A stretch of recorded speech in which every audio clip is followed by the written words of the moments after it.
The following story has been brought to you by StoriesToInspire.org. It's an amazing story of Aaron Cutler.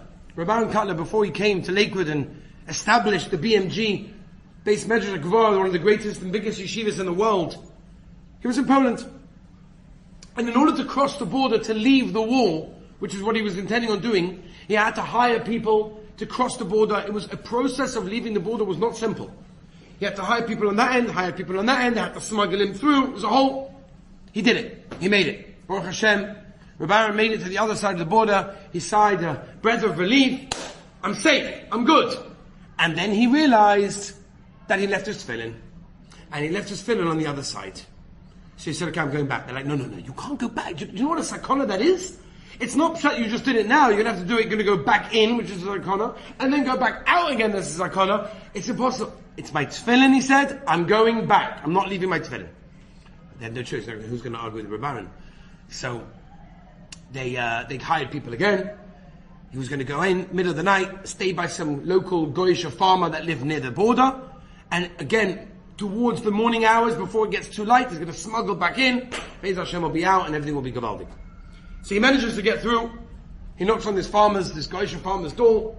Can I stay here for the night? Sure, no problem. He's used to it. He gives him some money. Sleeps on the farm. Very good. Comes the next morning, before he leaves, before Rabbi Aaron Cutler leaves to go on his journey back for the final time, hopefully, across the border, he puts on his tefillin. Because he wants to daven before he goes. This week he daven, Yeshiva Das, puts on his tefillin. And the Goyisha, which he thought was a Goy, was looking at him and started to cry. And Rabbi Aaron said, is everything okay? Why are you crying? He said, because I think I remember my father wearing those things also. I think I remember my father wearing... I never wore them, I never got them. The war broke out, whatever. But I never saw this before. But I remember my father putting them on. I didn't know anyone actually puts them on anymore. Rabbi Aaron realized that this person was a Yid. And he said to him, would you like to put on tefillin? And he said, sure, I'd love to put on tefillin. He put on tefillin. The first and last time he put tefillin on in his life.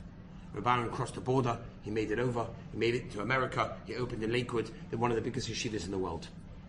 Years later, Rabbi Aaron said over the story, he had a dream. And in this dream, this person, this Yid came to him. This farmer. This was the non-Jew that was really a Jew. And he said, Rabbi, I want to tell you something. When I left this world, I couldn't really get very high up there. But then they said, hold on a minute. One time he put on tefillin. Once. And for that one time, we'll let him go all the way up. We don't realize the koyach, the power, the strength of one simple maisa, what it can do. One simple Kabbalah, one simple idea, one small step in the right direction. Enjoyed this story?